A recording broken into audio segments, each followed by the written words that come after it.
नमस्ते दोस्तों। आज आप सभी के बीच में हिंदी भाषा की कक्षा लेकर आया हूं। हमने पहले एक कठिन स्वर भेद किया था, लेकिन आज हम विधिवत रूप से हिंदी व्याकरण की शुरुआत करेंगे और हिंदी व्याकरण की प्रारंभिक अवस्था में किस प्रकार के प्रश्न आते हैं उन पर हम विचार करेंगे। सबसे पहला प्रश्न बनता है कि भाषा क्या है। आपसे पूछा जाए कि भाषा क्या है तो सामान्यतः बच्चे कहते हैं कि विचारों के आदान प्रदान के माध्यम को भाषा कहते हैं। सामान्यतः ये चीज प्रचलित है। किसी भी विद्यार्थी से, किसी भी बच्चे से पूछा जाए तो वह यही जवाब कॉमन रूप से देता है कि विचारों के आदान प्रदान के माध्यम को भाषा कहते हैं। लेकिन हिंदी के एक आचार्य हैं डॉक्टर भोलानाथ तिवारी, वो कहते हैं कि भाषा का मतलब है उच्चारण अवयवों से उच्चरित यादृच्छिक ध्वनि संकेतों के व्यवस्थित समूह को भाषा कहते हैं। यानी कि उच्चारण अवयव अंग होने चाहिए और उसमें यादृच्छिकता, जैसी हमारी इच्छा हो वैसा गुण होना चाहिए, ध्वनियां और संकेत होने चाहिए और एक व्यवस्थित रूप होना चाहिए, समूह होना चाहिए। इतने गुणों से युक्त रचना को क्या कहते हैं? भाषा कहते हैं। भोलानाथ तिवारी की यह परिभाषा बड़ी प्रसिद्ध है। आप भी इस परिभाषा को याद कीजिए। आपसे कभी भी कोई पूछे कि भाषा क्या है तो आप कहिए उच्चारण अवयवों से उच्चरित यादृच्छिक ध्वनि संकेतों के व्यवस्थित समूह को भाषा कहते हैं। आपका यह उत्तर सामने वाले की बोलती बंद कर देगा। दूसरों से थोड़ा अलग है। कहा भी गया है कि मत पूछ कि क्या हाल है मेरा तेरे आगे, तू देख क्या रंग है तेरा मेरे आगे। तो भाषा की यह परिभाषा की विचारों के आदान प्रदान के माध्यम को भाषा कहते हैं, सभी जानते हैं। लेकिन उच्चारण अवयवों से उच्चरित यादृच्छिक ध्वनि संकेतों के व्यवस्थित समूह को भाषा कहते हैं। यह सबसे स्ट्रिक्ट परिभाषा है। अब बात आती है कि भाषा की संरचना। भाषा की संरचना निम्न चीजों से बनती है। पहले ध्वनि, फिर वर्ण, अक्षर, शब्द, पद और वाक्य। भाषा की सबसे छोटी इकाई, सबसे निम्नतम इकाई, सबसे लघु इकाई के रूप में नाम आता है अपने भाषा का। भाषा की सबसे छोटी इकाई किसे कहते हैं? तो ध्यान रखिए, उत्तर आएगा ध्वनि। सबसे छोटी इकाई, सबसे लघु, सबसे निम्न, इन सब का उत्तर हमारे पास यही है, ध्यान रखना। अगला प्रश्न बनता है कि ध्वनि के बाद वर्ण आते हैं। ध्वनि जो होती है और वर्ण जो होते हैं, इनमें अंतर यह है कि ध्वनि जो होती है ये मौखिक होती है, दूसरी तरफ वर्ण जो होते हैं ये लिखित होते हैं। तो ध्यान रखिए, भाषा की सबसे छोटी इकाई ध्वनि है। भाषा की सबसे मौखिक इकाई, मौखिक रूप से पहली इकाई कौन सी है? ध्वनि है। लेकिन लिखित रूप से भाषा की सबसे छोटी इकाई वर्ण है। प्रश्न एक जैसे हैं। भाषा की सबसे छोटी इकाई ध्वनि, भाषा की सबसे छोटी इकाई लिखित रूप में, तो उत्तर आएगा वर्ण। ये ध्यान रखिए। अब ये जो वर्ण है, इन वर्णों के अंदर यदि स्वरों का योग कर दिया जाए तो ये बन जाते हैं अक्षर। जैसे मान लीजिए क है, इसमें ए का योग कर दिया तो ये क बना, इसको कहते हैं अक्षर। एक ही व्याघात से उच्चरित क। दोबारा बताता हूं, ध्वनि मौखिक होती है। हम ये कह सकते हैं ध्वनि और वर्ण में यदि आपसे कोई भी पूछ ले कि अंतर क्या है, ध्वनि क्या है, वर्ण क्या अंतर पूछ ले, तो आपको ध्यान रखना, इतना ही बोलना है कि ध्वनि जो होती है वो कानों का विषय है और वर्ण जो है वो आंखों का विषय है। वर्णों को लिखित रूप में होते हैं इसलिए देख सकते हैं, ध्वनि को केवल सुन सकते हैं। तो ध्वनि कानों का विषय और वर्ण है आंखों का विषय। ये अपने को ध्यान रखना है, ये अंतर है इन दोनों में। लिखित रूप में छोटी इकाई ये है, लेकिन सबसे छोटी इकाई ध्वनि है। स्वरों का योग होने से अक्षर का निर्माण होता है। एक स्वतंत्र उच्चारण जिसका हो एक ही बलाघात से, वो ध्वनियां कहलाती है अक्षर। सभी स्वर अपने आप में अक्षर होते हैं। सभी स्वर अपने आप में क्या होते हैं? अक्षर होते हैं। ये बात ध्यान रखना है। स्वर कोई भी आ गया, ए आ गया, आ गया, ई आ गया, तो मान लीजिए वो अक्षर है। अक्षर बनाने का कार्य कौन करते हैं? उत्तर आएगा स्वर करते हैं। ये ध्यान रखिए। जब अक्षरों का योग किया जाए, अक्षरों को आपस में मिलाया जाए, एक प्रकार से ये वर्णी होती है, तो अक्षर वर्णों को आपस में मिलाया जाए और मिलाने से एक सार्थक संरचना बनती है जिसे कहा जाता है शब्द। अक्षरों के सार्थक योग को, वर्णों के सार्थक योग को कहते हैं शब्द। शब्द अर्थ की दृष्टि से भाषा की सबसे छोटी इकाई कहलाती है। अर्थ की दृष्टि से दोस्तों ये ध्यान रखिए, अर्थ की दृष्टि से भाषा की छोटी इकाई, उत्तर आएगा शब्द। भाषा की सबसे छोटी इकाई 3 हो चुकी है अब तक। पहले आएगी मौखिक रूप में ध्वनि, सबसे पहली ध्वनि, लिखित रूप में वर्ण, और अर्थ की दृष्टि से भाषा की लघु इकाई, निम्नतम इकाई, छोटी इकाई शब्द। अक्षर बनाने का कार्य कौन करते हैं? स्वर करते हैं। सभी स्वर अक्षर होते हैं। आगे आ गया पद। हमारा पद किसे कहते हैं? जब शब्दों को हम वाक्य के अंदर पिरो दें और उन पर व्याकरण के नियम चलने लग जाएं तो शब्द अपने आप में क्या बन जाते हैं? पद बन जाते हैं। जैसे कि राम जल पीता है, राम जल पीता है, यहां गया। अब यहां पे हम देख सकते हैं कि यहां राम करता है, जल कर्म है, पीता क्रिया है सहायक क्रिया है। तो इस प्रकार ये क्रिया रूप तभी है जब इसको करने वाला कोई है।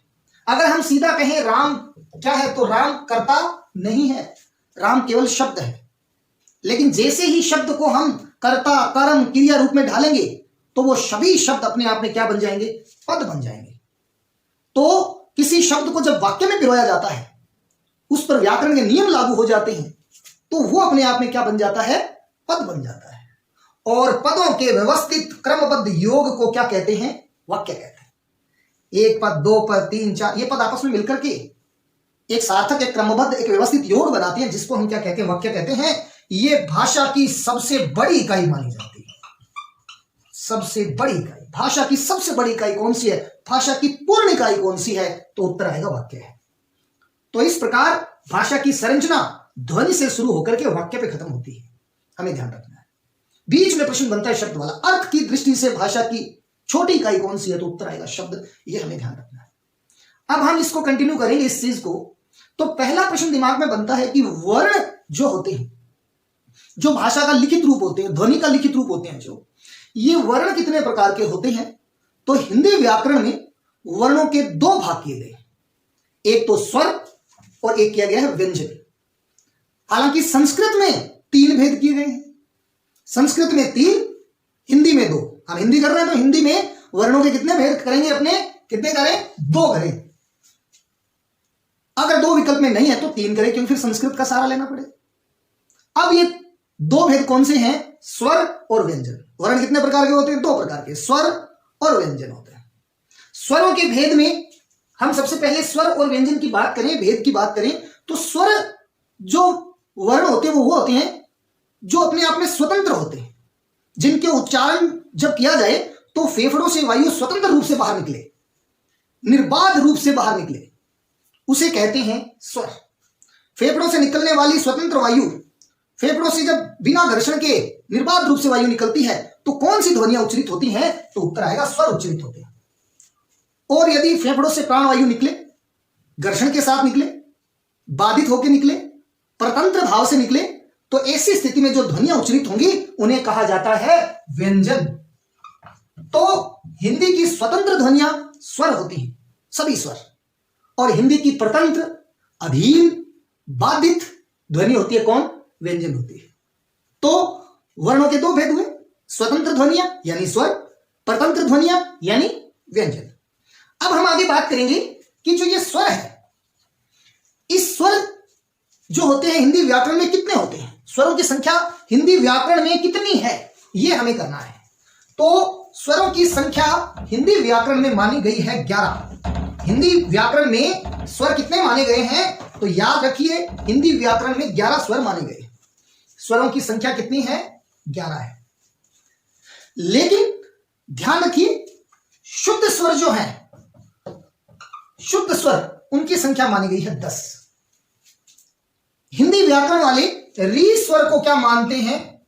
अशुद्ध मानते हैं, क्योंकि री का उच्चारण ऐसे भी होता है, इसलिए इसको थोड़ा अशुद्ध माना जाता है। आपसे पूछा जाए स्वर कितने होते हैं? 11। शुद्ध स्वर कितने होते हैं? 10। अशुद्ध कितने होते हैं? तो 1 होता है री। आपसे पूछ ले उच्चारण दृष्टि से स्वर कितने होते हैं, उनकी संख्या बताओ, उच्चारण की दृष्टि से बताइए। तो उच्चारण की दृष्टि से 10 हैं, क्योंकि उच्चारण की दृष्टि से विद्वान री को स्वर नहीं मानते। दूसरी तरफ सीधा आ जाए लिखित रूप में कितने होते हैं, तो लिखित रूप में तो 11 ही होते हैं। री को भी मान्यता दे रखी है लिपि में कि री भी होता है, इसलिए उच्चारण दृष्टि से 10 है, स्वरों की संख्या 11 है। लिखित रूप में पूछ ले तो भी अपने को कितने बताने हैं? स्वर 11 बताने हैं। ए से लेकर के औ तक संख्या गिनिए आप, स्वर कितने होंगे? 11 होंगे, 11 स्वर। अब इन 11 स्वरों में क्या है? इनके भेद हैं। भेदों में हमें सबसे पहला भेद करना है उच्चारण काल के आधार पर स्वर भेद। उच्चारण काल के आधार पर स्वर जो होते हैं, हम कह सकते हैं उच्चारण काल पर स्वर के जो हैं दो भेद हैं। एक तो ह्रस्व जो छोटे होते हैं और एक होते हैं दीर्घ। ह्रस्व स्वर देखिए कौन कौन से हैं? ए हो गया, ई हो गया, उ और री, ये 4 ह्रस्व स्वर। शेष जो रह गए वो दीर्घ हैं, जैसे कि आ, बड़ी ई, बड़ा उ, ए, आई, ओ, औ, ये दीर्घ स्वर है, ह्रस्व दीर्घ। दूसरी तरफ ये तो समय लग गया, कम समय लगा, ज्यादा समय लगा। अब बात करते हैं ओष्ठ आकृति के आधार पर। जब हम स्वरों को बोलते हैं तो हमारे होठ कैसे हो जाते हैं? ऐसे स्वर जिनको बोलने से होठ वृत्ताकार हो जाए, गोल हो जाए, गोलाकार, वृत्ताकार। ऐसे स्वर जिनको बोलने से ओष्ठ गोल ही नहीं हो, अवृत्ताकार, अगोलाकार। तो वृत्ताकार में ओष्ठ गोल होते हैं। देखिए जैसे ऊ को बोला, बड़े ऊ को बोला, ओ को बोला, औ को बोला, ये जो 4 होते हैं इनको कहते हैं वृत्ताकार। ऊ, ओ, औ, तो ओष्ठ गोल हो गए तो वृत्ताकार हो गए। अवृत्ताकार जो शेष रह गए हमारे वो अवृत्ताकार हो गए। ए हो गया, आ हो गया, ई, री, ए और आई, ये हो गए हमारे अवृत्ताकार स्वर। अब बात करते हैं आगे तीसरा भेद उत्पत्ति के आधार पर। यह बहुत इंपॉर्टेंट माना जाता है। उत्पत्ति के आधार पर भी स्वर 2 प्रकार के होते हैं। मूल स्वर है और संधि स्वर है। मूल स्वर और संधि स्वर। मूल स्वर वो होते हैं जो मूल होते हैं, जो शिव के डमरू से निकले हैं। मूल 4 होते हैं, 4 स्वर मूल होते हैं। ए, ई, उ और री, जो ह्रस्व होते हैं वही मूल होते हैं, ये मूल है। और बाकी जो शेष रह गए 7 स्वर, उन्हें कहा जाता है संधि स्वर। संधि स्वर जो संधि से बनते हैं। संयुक्त स्वर जो दो के जुड़ने से बनते हैं वो होते हैं संधि स्वर। देखिए जैसे कि आ 2 से बनता है, ई भी 2 से बनता है, बड़ा उ भी 2 से बनता है, ए 2 से बनता है, आई भी 2 से बनता है, ओ भी और औ भी। ये सभी स्वर 2 स्वरों के मिलने से बने हैं, इसलिए इन्हें संधि स्वर या संयुक्त स्वर कहा जाता है। तो हमें यह भी ध्यान रखना है। तो स्वर के भेदों में बात करें उच्चारण की दृष्टि से कितने हैं? 2, ह्रस्व और दीर्घ। ओष्ठ आकृति के आधार पर 2 हैं, वृत्ताकार, अवृत्ताकार। उत्पत्ति के आधार पर भी 2 हैं। मूल जो शिव के डमरू से निकले हैं, बिल्कुल, ए, ई, उ और री, ये 4 होते हैं। मूल स्वरों की संख्या हिंदी में कितनी है? 4। संयुक्त स्वर या संधि स्वर ये 7 होते हैं, जो संधि से या दो को जोड़ने से बने हैं। इनका हमें ध्यान रखना है। अब हम बात करेंगे स्वरों के अन्य भेदों की। हम बात करें तो अन्य भेदों में एक भेद आता है जिसे कहते हैं जाति के आधार पर स्वर भेद। जाति के आधार पर स्वर भेद तो 2 प्रकार के होते हैं जाति के आधार पर, जिनको हम कह सकते हैं सजातीय और विजातीय स्वर। जाति के आधार पर हम कहेंगे सजातीय और विजातीय। सजातीय कौन से? समान जाति वाले, जैसे कि आ है, क्योंकि आ, ए और ए से मिलकर बना है, समान जाति से मिलकर बना है। जैसे कि बड़ी ई है, बड़ी ई अपने को पता है, छोटी ई, इन दोनों के मिलने से बड़ी ई बनी। इसी प्रकार ऊ है, ऊ भी हमें पता है, छोटा ऊ और छोटा ऊ, इनको मिलने से ऊ बना है। ये समान जाति से बने हैं। आ, बड़ी ई और बड़ा ऊ एक जाति वालों से मिलकर बनी है, इसलिए इन्हें कहते हैं सहजाति। विजातीय का मतलब विषम जाति से बनने वाले। जैसे कि देखिए ए प्लस ई को मिलाने से ए बनता है, ए प्लस ए को मिलाने से आई बनता है, और ए प्लस ऊ को मिलाने से ओ बनता है। ए को अंदर अपने ओ मिला दे तो औ बनता है। तो ये 4 विजातीय हैं, क्योंकि ये अलग अलग जाति के मिलाने से बने हैं, इसलिए इनको कहते हैं विजातीय। ये भी हमें ध्यान रखना है। अब अगला भेद स्वरों में आता है मुख के अंगों के आधार पर। मुख के अंगों के आधार पर स्वर कितने होते हैं? तो मुख के अंग जितने ज्यादा सक्रिय होंगे उस आधार पर भेद बांटे गए हैं। तो मुख अंग के आधार पर भेद की हम बात करें, या मुख अंग क्या शरीर अंग के आधार पर हम बात करें, तो ध्यान रखिए, एक तो होते हैं अनुनासिक स्वर, और एक होते हैं निर्नुनासिक स्वर। निर्नुनासिक स्वर अनुनासिक और निरनुनासिक स्वर। अनुनासिक का मतलब होता है ऐसे स्वर जो अनुसरण करते हैं किसका? नाक का। और निर का मतलब होता है बिना, बिना अनुनासिका यानी कि नाक का अनुसरण किए बिना। यानी कि सभी स्वर बोले जाते हैं मुख से, लेकिन मुख और नाक इन दोनों को मिला दिया जाए तो कौन से बोले जाएंगे? अनुसरण करेंगे नाक का। तो मुख और नाक से कौन से बोले जाएंगे? अनुनासिक। बिना नाक के यानी केवल मुख से बोले जाएंगे वो स्वर क्या कहलाएंगे? निरनुनासिक। तो जितने भी स्वर हैं हमारे 11 स्वर वो केवल मुख से बोले जाते हैं, उनमें नाक का योगदान होता ही नहीं है। इसलिए हम कह सकते हैं कि निरनुनासिक स्वर 11 होती है, सभी की सभी। अब ये 11 स्वर अनुनासिक कब बनेंगे? जब हम इन स्वरों के ऊपर नासिका ध्वनि लगा देंगे, अनुनासिक स्वर का जो चिन्ह है वो लगा देंगे। जैसे उदाहरण के लिए आप ए के ऊपर ये लगा दीजिए अनुनासिकता का निशान, आ पर लगा दीजिए, ई पर लगा दीजिए। इस ई पर तो ये इस प्रकार लगेगा, देखिए, है ना। इसी प्रकार आप ऊपर लगा दीजिए, बड़े ऊपर लगा दीजिए, सभी स्वरों पे ये निशान लगा दीजिए। तो मुख से तो सभी स्वर बोले जाते हैं, नाक का योगदान हो जाएगा। तो कौन से स्वर बन जाएंगे? अनुनासिक स्वर बन जाएंगे जो मुख और नाक दोनों से बोले जाते हैं। तो हम कह सकते हैं कि उच्चारण अंग के आधार पर स्वर के 2 भेद हैं, अनुनासिक स्वर और निरनुनासिक स्वर। अनुनासिक अनुसरण करेंगे नाक का और मुख दोनों का। निर का मतलब होता है बिना, बिना नाक के यानी केवल मुख के।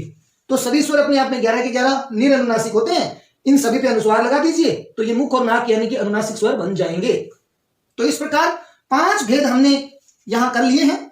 मेरी पिछली क्लास के अंदर मैंने 2 कठिन भेद आपको बताए थे, एक तो जीवा की स्थिति के आधार पर और एक मुख आकृति के आधार पर। वो आप उस ट्रिक से याद कर लीजिए। इस प्रकार हमारे स्वर के 7 भेद आपको अच्छी तरह से याद हो जाने चाहिए। ध्यान रखिए, स्वरों की संख्या 11 होती है, लेकिन उच्चारण की दृष्टि से स्वर कितने होते हैं? 10 होते हैं, ऐसा विद्वानों का मानना है। सीधा प्रश्न आएगा स्वर कितने होते हैं, तो आपको ध्यान रखना है। हम वर्ण विचार प्रकरण कर रहे हैं। आपसे पूछा जाए कि वर्ण जो होते हैं उनकी संख्या कितनी होती है, तो ध्यान रखना है वर्ण जो होते हैं वो 44 होते हैं, जिनमें कि 33 तो होते हैं व्यंजन और 11 होते हैं स्वर, बराबर 44 वर्ण होते हैं। देवनागरी लिपि में वर्णों की संख्या कितनी है? तो 44 यानी कि 44 वर्ण होते हैं, ये हमें ध्यान रखना है। तो इस प्रकार हमने आज की प्रारंभिक क्लास में भाषा के बारे में, ध्वनि, वर्ण के बारे में, अक्षर के बारे में, शब्द, पद, वाक्य के बारे में हल्का हल्का शुरुआत कर चुके हैं हम, और स्वर भेदों में हम आ चुके हैं। आगे की नियमित क्लासों में आप व्यंजन के भेद उंगलियों पर धीरे धीरे याद करना सीखेंगे। आप चैनल से जुड़े रहें और लगातार अपना आशीर्वाद सहयोग इससे बनाए रखें। ज्यादा से ज्यादा वीडियो को आप सब्सक्राइब करवाएं और एक एक क्लास को गंभीरता से देखें, 2-2, 3-3 बार देखें और अच्छी तरह से याद करें। जब पूरा चैप्टर